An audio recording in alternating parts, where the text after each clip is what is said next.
Hi hello welcome to Shanmukha రుచులండి. మనం మొన్నటి రెసిపీలో ఉల్లి వెల్లుల్లి లేని చోలే పన్నీర్ బిర్యానీ రెసిపీ పెట్టామండి.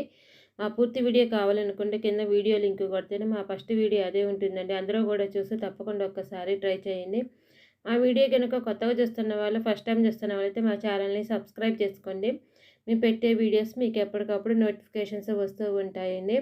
టేస్టీగా ఉంది ఈ ఉల్లి వెల్లుల్లి లేని చోలే పన్నీర్ బిర్యానీ.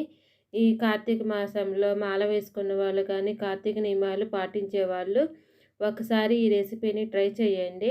ఈ బిర్యానీ టేస్ట్ కూడా మిస్ అవ్వకుండా ఉండాలంటే ఈ ఉల్లి వెల్లుల్లిని చోలే పన్నీర్ బిర్యానీని తప్పకుండా ఒకసారి ట్రై చేయండి.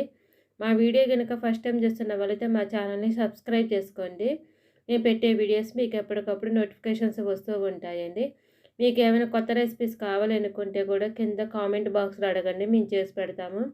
అది స్వీట్ కావచ్చు, హాట్ కావచ్చు, ఇలా ఉల్లి వెల్లుల్లి రెసిపీస్ కూడా చేసి పెడతామండి. టేస్టీగా ఉండి ఈ రెసిపీ మీకు నచ్చినట్టయితే లైక్ చేయండి, షేర్ చేయండి, సబ్స్క్రైబ్ చేసుకోండి. ప్లీజ్ సబ్స్క్రైబ్ అండ్ లైక్ చేయండి. Thank you for watching.